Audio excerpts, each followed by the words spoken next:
Things still kind of suck, but at least we can start the healing process. Why are you making a video about this now? Dan posted his video like a week ago. You're in it for the views. Yes. Please give me all your views. That's why I make videos on books and that Gabby Hanna situation. Oh yes. Yum. Yes, I could have made a video right after Dan posted, but I'm hoping after so long the searches will die down for it and mainly only the people that really follow me will be able to find this video. But if you are still caught in the mindset that all these videos about the situation are in it for the views, I'll give you 5 seconds to click off of this video, otherwise YouTube might count that as a view, and then you would be part of the problem.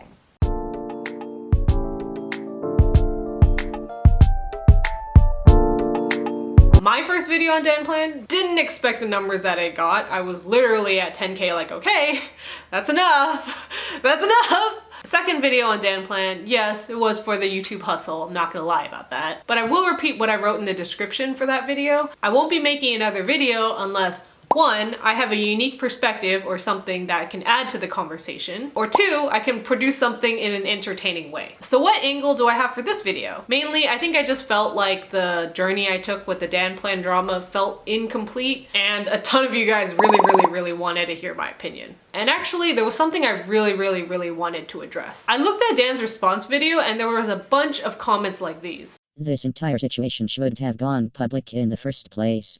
This is just like the James and Tati issue. They should have communicated to each other and not make it public because each side is not in the right.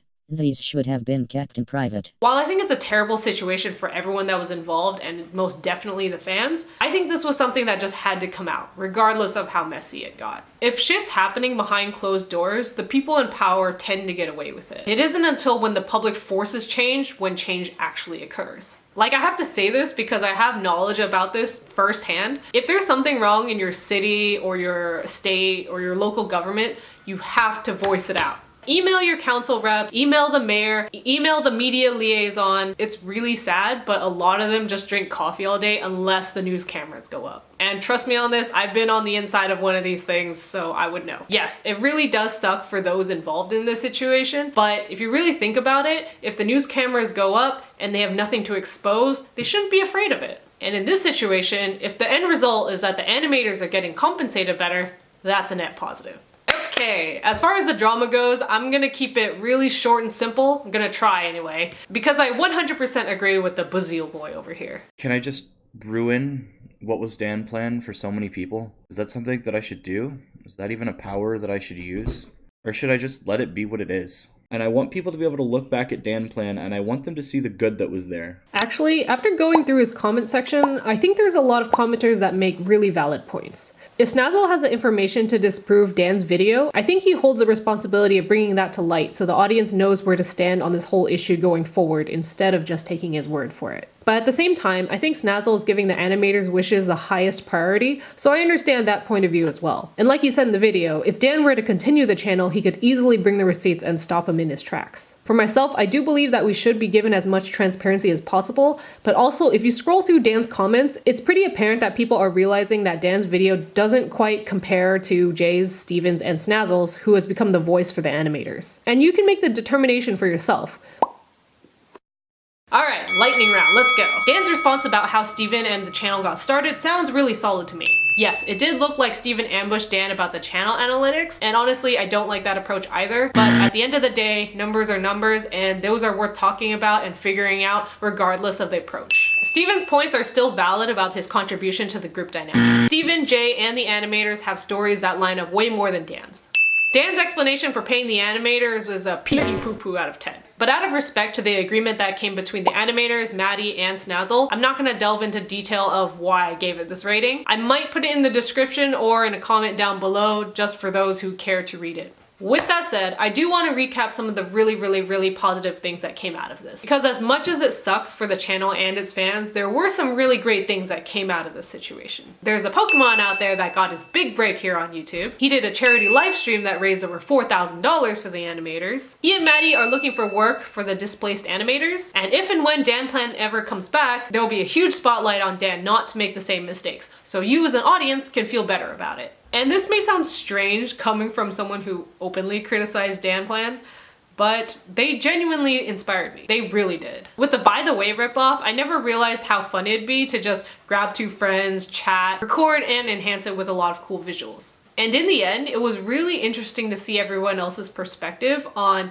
how they viewed the pay scale in the entertainment industry. And I kind of want to do more of that for myself and as a thank you for all those new subscribers, because honestly, it was pretty lonely on this channel before you guys came along. 12K is a huge jump, even though it may not seem like that to the outside person. I sincerely want to thank you guys for that. Funnily enough, if you look at the other crap on my channel, animation videos were some of the very first videos that I made. They were more in line with the how it should have ended type of videos. By the way, I love them and I just wanted to use this as an excuse to throw up that picture I took with them at Comic-Con last year. But for me, that type of animation came with its own problems.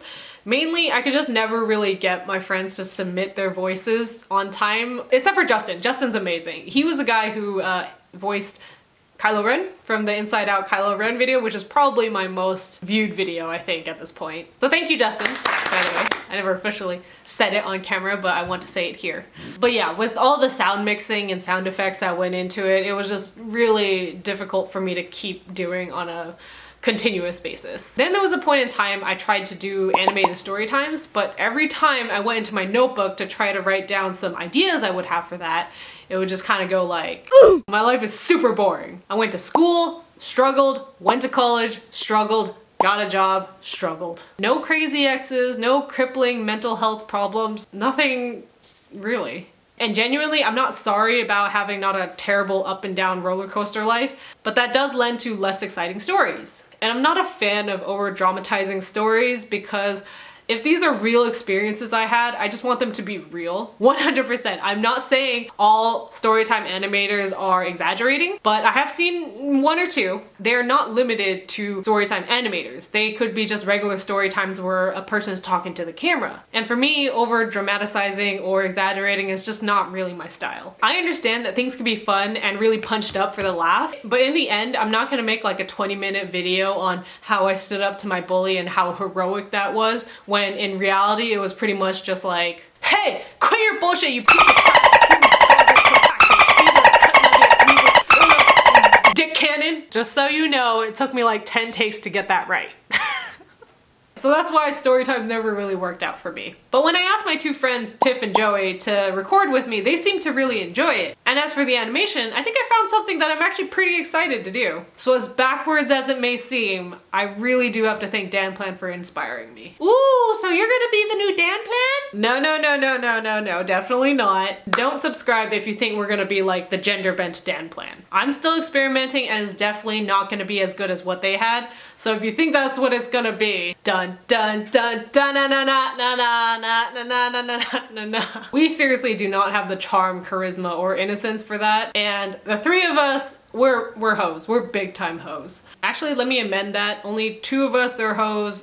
Tiff is pretty classy. She's a pretty fancy lady, so she can be the harlot. Two hoes and a harlot. If that wouldn't get demonetized, that'd probably be our names. I did ask on a poll whether people would like to see more animation from me, and it seems to be that the majority are kind of leaning towards yes. Plus I was drafting out my next set of videos and I thought it'd be really cool to have like these animation videos kind of interspersed with my book and movie reviews, so people would have something to look forward to. Kind of like normal video, normal video, normal video, event video, normal video, normal video, event video, you know? I'm not stopping my usual thing, and I know YouTube hates it when people don't try to zone in on a niche, but having the variety really keeps me sane, and to make those level of videos that I want to make, I think I have to have that, so my goal is to drop the first animation by mid-February, and good news if you're a Harry Potter fan. Our first videos are gonna be taking on the Hogwarts itself. First year at Hogwarts, guys, let's see if we can survive.